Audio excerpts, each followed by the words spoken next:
দুটো চ্যানেল খুইয়ে আবার একটা নতুন চ্যানেল খুলেছি। তো সবাইকে স্বাগত জানাচ্ছি আমার নতুন চ্যানেলে। এবং ফেসবুকে স্ক্রল করতে করতে হঠাৎ করে আমার সামনে একজন মহাজ্ঞানী মহিলা বেরিয়ে পড়লেন, বিদুষী মহিলা। তিনি বাংলাদেশের সমস্ত জনগণকে, যারা ভারতমুখী হচ্ছে ধীরে ধীরে ভিসার জন্য লাইনে দাঁড়াচ্ছে, তাদেরকে ফ্রিতে একটু জ্ঞান দিতে আসলেন ফেসবুকে। চলুন আমরা তার জ্ঞানের বহর থেকে কিছুটা শুনি, তার ব্যক্তিগত অভিজ্ঞতা, ভারত সম্পর্কে তার মতামত, তার মন্তব্য এবং তার যে অভিজ্ঞতা সেটা কি। চলুন শুনি। বাংলাদেশিরা যারা ইন্ডিয়ায় যেতে চাচ্ছেন চিকিৎসার উদ্দেশ্যে, তাদেরকে আমি একটা কথা বলবো আমার নিজের অভিজ্ঞতা থেকে। আমি 2021 সালে আমার হাজব্যান্ডকে নিয়ে দিল্লির ফরিদাবাদে মেট্রো হসপিটালে চিকিৎসার জন্য গিয়েছিলাম। জি, আপনি আসলেন ফরিদাবাদে চিকিৎসা করাতে। তো সেখানে আপনার সাথে কি অপ্রীতিকর কোনো ঘটনা ঘটেছিল? আপনাকে কি মারধর করেছিল কেউ? শুনি তো আপনার মুখ থেকেই। সেখানে আমরা লক্ষ্মী ভিলা নামে একটা বাড়িতে থাকতাম।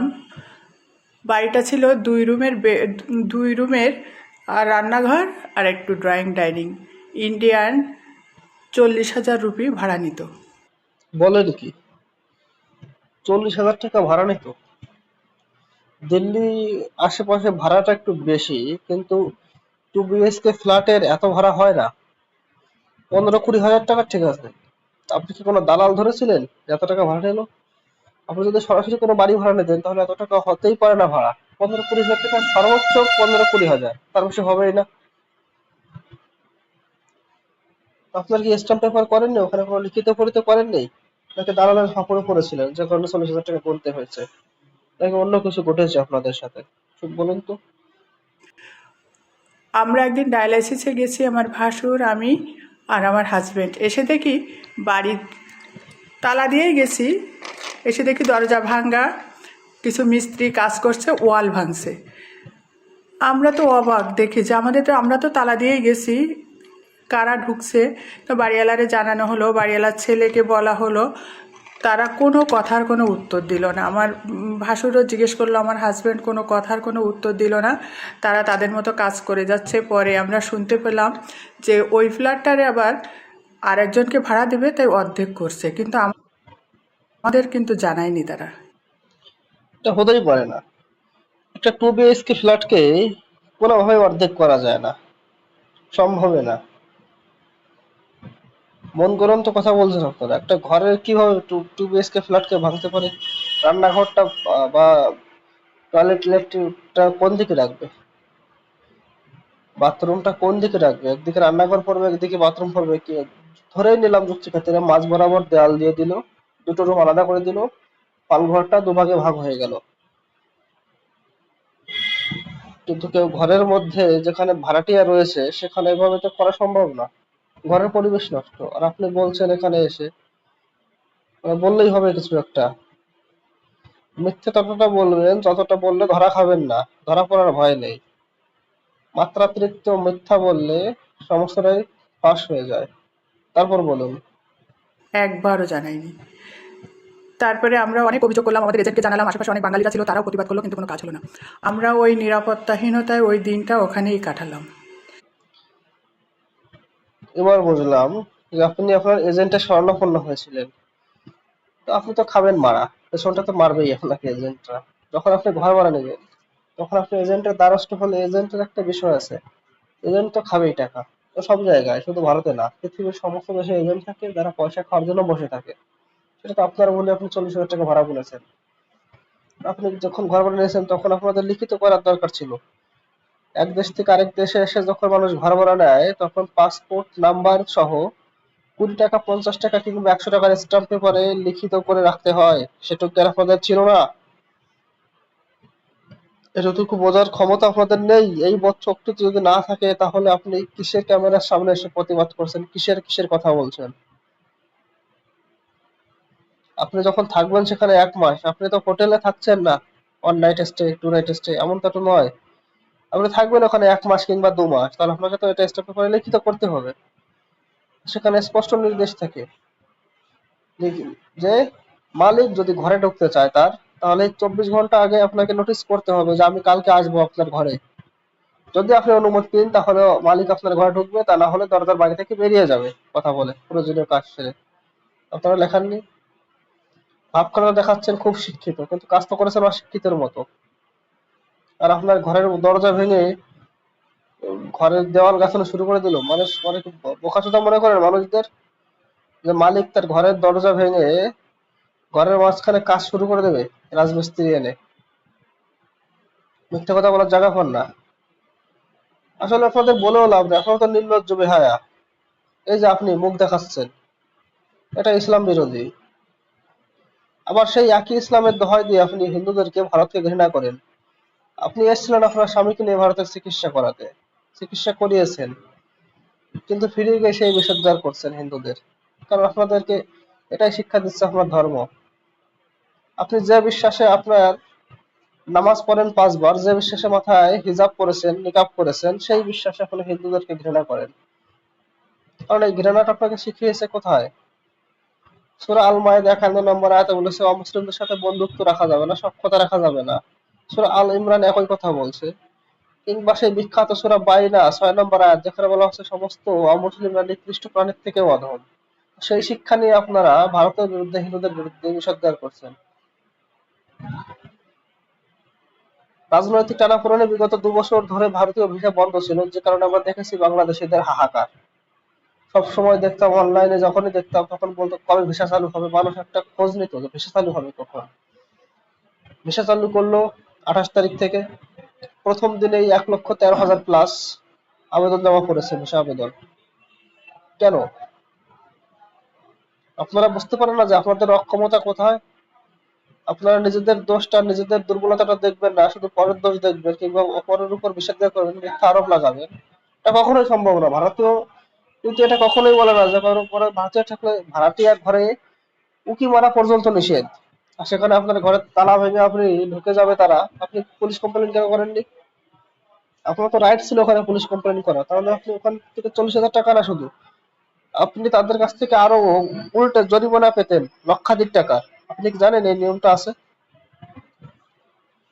যে ভাড়াটিয়াকে যদি উচ্ছেদ করতে হয় তাহলে 1 মাস আগে নোটিশ দিতে হবে, আর তার ঘরে যদি যেতে হয় তাহলে 24 ঘন্টা আগে নোটিশ দিতে হবে ভাড়াটিয়াকে, যে আমি 24 ঘন্টা পর বা একদিন পর আপনার বাড়িতে আমি আসবো, বা 10 দিন পর আসবো আপনার বাড়িতে। আপনি কোনো অনুমতি দিচ্ছেন? ভাড়াটিয়া যদি অনুমতি দেয় হ্যাঁ আসুন, তাহলে আপনি আসতে পারবেন, না হলে আপনার আসার কোনো প্রয়োজন নেই, কোনো অধিকার নেই আপনার। তারপর বলুন আপনার আরেকটু বিষবৎ কথা আমরা শুনি, আরেকটু ঘৃণার বহিঃপ্রকাশ আমার দর্শকদের দেখাই। কাটানোর পরে পরের দিন আমাদের পাশে একটা ফ্ল্যাট খালি ছিল, সেইটাই আমাদের দিয়ে দিছিল। কিন্তু একটা টাকা কিন্তু ওরা বাসা ভাড়া কম নেয়নি, সেই 40,000 রুপি নিয়েছে। আমার কথা হলো, আমরা যখন ভাড়া দিয়েছিলাম বাসাটা আমাদের দায়িত্বই ছিল, তাহলে আমাদের কেন জানানো হলো না? এটা আমাদের সাথে একটা চরম অন্যায় করেছিল। আপনাদের সাথে চরম অন্যায় করেনি। আপনি যেটা বলছেন সেটা সম্ভবই না, লজিক্যালি কোনোভাবেই সম্ভব না। আপনি পুলিশের শরণাপন্ন কেন হননি? আপনার কাছে তো বৈধ পাসপোর্ট ছিল, বৈধ ভিসা ছিল। আপনি পুলিশের শরণাপন্ন হলে আপনি প্রচুর টাকা পেতেন ওদের কাছ থেকে। কিন্তু আপনি এখন এসে সেই পুরোনো কাফুন্দি ঘাটছেন 2 বছর আগে। যদিও এ কথা যুক্তি দিয়ে বিচার করলে কিংবা মস্তিষ্ক দিয়ে ভাবলে এমনটা হয় না। হ্যাঁ, দুর্ব্যবহার অনেক ক্ষেত্রে করে থাকে, অনেক ক্ষেত্রে দুর্ব্যবহার করে। কিন্তু আপনি যেটা বলছেন সেটা একেবারেই অসম্ভব। কিন্তু আপনার যে সহনাগরিকরা রয়েছে, আপনার যারা জাত ভাই, আপনার ধর্মে যারা বিশ্বাস করে, আপনি যে ধর্মে বিশ্বাস করেন, ওই একই ধর্মের অনুসারী যারা, তারা এই কথা বুঝবে না। তাদের দরকার ভারত বিদ্বেষ, হিন্দু বিদ্বেষ, ভারতের প্রতি ঘৃণা। তো যে যাই বলুক না কেন, সেখানে হয় হয় হয় হয় করে সবাই ঝাঁপিয়ে পড়বে, রেড়ে করে তেড়ে আসবে। এটা স্বাভাবিক, আমরা দেখছি। তো আপনি চালিয়ে যান, আপনার ভিউ, একটা প্রচুর ভিউ হবে আপনার। এবার মানুষকে সকাল বিকাল 2 বার গালি দেবেন আর ভিউ কামাবেন পয়সা। ফেসবুক তো আপনাদের জন্য প্রচুর ব্যবস্থা করে দিয়েছে ইনকামের। এসে শুধু ভারত বিদ্বেষ করলেই হবে। আর একটু বাড়িয়ে দিন না, আপনি ভারত বিদ্বেষ আর একটু বাড়িয়ে দিন, তাহলে হয়তো বা দেখা যাবে যে সামনের ইলেকশনে আপনি একটা এমপি এমএলএ টিকিটও পেয়ে যেতে পারেন, কিংবা কাউন্সিলর কিছু একটা পেয়ে যাবেন। আপনি ভারত বিদ্বেষ আর একটু বাড়ান। এটা বাড়ালে আপনার জন্যই লাভ হবে, লাভজনক আপনার জন্য। আমাদের কিছু নেই। আপনার মতো 2 4 5 জন যদি না আসে ভারতবর্ষে তাহলে কিছু আসবে না। 2 বছর ভারতের ভিসা বন্ধ ছিল, আসেনি। কি হয়েছে? আমাদের অর্থনীতিতে বিশাল ক্ষতি। কলকাতার সামান্য কিছু ব্যবসায়ের ক্ষতি হয়েছে, এটা মানতে হবে। কলকাতা কিংবা বনগাঁর দিকে ব্যবসায়ীদের সামান্য ক্ষতি হয়েছে, কিন্তু এমন মারাত্মক ক্ষতি নয় যার কারণে ভারতের অর্থনীতি ধসে পড়বে। ভারতের যে জিডিপি কিংবা ভারত যত টাকা বৈদেশিক মুদ্রা অর্জন করে, যে টাকা পরিমাণ রপ্তানি করে, তার 3%ও না বাংলাদেশের সাথে বাণিজ্য। আপনি জানেন ভারতের টোটাল বাণিজ্যের 3%ও বাংলাদেশের সাথে করা হয় না। তো আপনাদের মতো কিছু বাংলাদেশি যদি না আসে তাহলে ভারতের কিছু আসে না। আমি তো মনে করি যে ভারত সরকারের উচিত ছিল ভিসা বন্ধ করে দেওয়া। আপনারা তো পাকিস্তান যাবেন, আপনাদের পেয়ারা পাকিস্তান, পাকিস্তানে যাবেন। বর্তমানে আপনাদের নতুন অভিভাবক গজিয়েছে চীন, সেখানে যাবেন। আপনাদের আবার টাকলা পোহাচ্ছে, বলছিল মানুষ সিঙ্গাপুর যাবে, মালয়েশিয়া যাবে, ভারত কেন যাবে? হ্যাঁ, সেটাই তো, ভারত কেন আসবে? আপনাদের মতো লোকজন তো ভারতের দরকার নেই। আপনারা এসে ভারতের পরিবেশটাকে দূষিত করেন। আপনার মতো লোকেরা এখানে এসে ভারতের পরিবেশ দূষিত করে। আপনারা যাবেন পাকিস্তান, আপনারা যাবেন চীনে, আপনারা যাবেন শ্রীলঙ্কা। কিন্তু একই আমরা দেখছি, যখন ভিসা খুললো সাথে সাথে সকাল থেকে লাইন। সেই যমুনা ফিশাওয়ার পার্ক থেকে লাইন, ভারতের দূতাবাস থেকে লাইনটা গিয়ে শেষ হয়েছে মনে হয় হাদির কবরে। সেই ছাউয়া বাবু হাদি, যে ডাক দিয়েছিল ভারত বয়কটের, যে বলতো দিল্লি না ঢাকা, তারাই দেখি এখন ঢাকা ছেড়ে দিল্লির লাইনে। কাহিনী কি? মানুষ হবেন না? সভ্য হবেন না? শুধুই কি বিষাদগার করবেন? বিষাদগার করে লাভ নেই। সারা পৃথিবী এখন আপনাদের মুখোশটা জেনে গেছে। আপনাদের মতো ধর্মান্ধ কিংবা ধর্মপ্রাণ যাই বলুন না কেন, মুমিন মুমিলা যাই বলুন, সবার এখন মুখোশ উন্মোচিত। সারা পৃথিবী এখন আপনাদেরকে দূরে সরে দিচ্ছে। ভারত তো এখন ভিসা দিচ্ছে, পৃথিবীর সভ্য দেশগুলো ভিসা দেওয়া বন্ধ করে দিয়েছে আপনাদেরকে অসভ্য গণনা করে। আমি আশা করি ধীরে ধীরে আমাদের সরকারও বুঝবে এবং আপনাদেরকে সেই অসভ্যের তালিকায় রেখে আপনাদের ভিসা দেওয়াটাও বন্ধ করবে। এবং সেদিন খুব সামনেই আসছে, খুব দেরি নেই। খুব দ্রুত এই ঘটনা ঘটানো হবে, যেদিন বাংলাদেশের মানুষকে অসভ্য ঘোষণা দিয়ে ভারত সরকার সমস্ত প্রকারের কূটনৈতিক ব্যবস্থা ছিন্ন করবে আপনাদের সাথে। তারপর আপনারা থাকবেন আপনাদের পেয়ারা পাকিস্তান নিয়ে। পাকিস্তানে যাবেন, উটের মূত্র খাবেন। তাছাড়া আপনাদের তো নবীজির দেখানো সেই অলৌকিক ইলাজ ব্যবস্থা রয়েছে, উটের মূত্র পান, লোহা গরম করে পাছায় সেঁকা দেওয়া, কিংবা কালো জিরা। আপনারা তো মনে করেন না, বিশ্বাস করেন যে কালো জিরা মৃত্যু ব্যতীত সমস্ত রোগের মহা ঔষধ। তো আপনারা কেন কালো জিরা শরণাপন্ন হচ্ছেন না? কেন ভারতের সেই মুশরিক ডাক্তারদের শরণাপন্ন হন যারা মূর্তি পূজা করে? কেন? আপনাদের দেশে কি মুমিন মুসলমান মুসলিম ডাক্তার নেই? প্রচুর আছে তো আপনাদের। কিন্তু আপনাদের ভয় হয় মূলত, যে নারী কাটতে ধন্যা কেটে দেয়। আমরা দেখেছি বিভিন্ন সময় বিভিন্ন খবরে আসে, দেখতাম যে ডাক্তার অপারেশন করেছে, পেটের মধ্যে সুই রেখে সেলাই করে দিয়েছে, পেটের মধ্যে সিজার রেখে সেলাই করে দিয়েছে। এটা আমরা দেখি অনেক সময় হয়ে থাকে।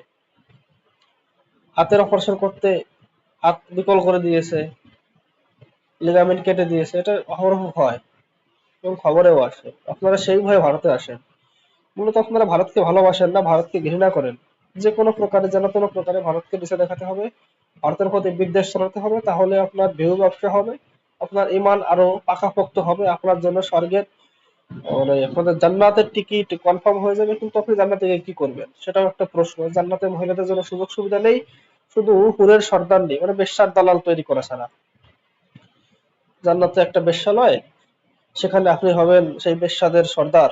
লিস্ট তৈরি করবেন কার পরে কে, সকিনার পর জরিনা, এই লিস্টই করতে হবে আপনাদের। তাছাড়া তো আপনার কাজ নেই। আমি বলবো যে ভারতের প্রতি বিদ্বেষ না করে ভারতের শরণাপন্ন না হয়, অন্তত আপনার লোকদেরকে নবীর দেখানো সহি সুন্নতি তালিকায় যে চিকিৎসা পদ্ধতি আছে, কালো জিরা খাওয়ান, উটের মুত পান করান, লোহা গরম করে পাছায় সেক দেন, তাহলে আমার মনে হয় আপনাদের এই এই সমস্ত মুশরিক অমুসলিম কাফেরদের টেকনোলজিতে আবিষ্কৃত চিকিৎসা ব্যবহার করা দরকার নেই। একদম সহি সুন্নতি তরিকায় যখন আপনারা চিকিৎসা পদ্ধতি করবেন, তখন আপনাদের রোগ তো ভালো হবেই, সেই সাথে আপনাদের জান্নাতের টিকিটও নিশ্চিত হবে, সুনিশ্চিত হবে। ধন্যবাদ সবাইকে।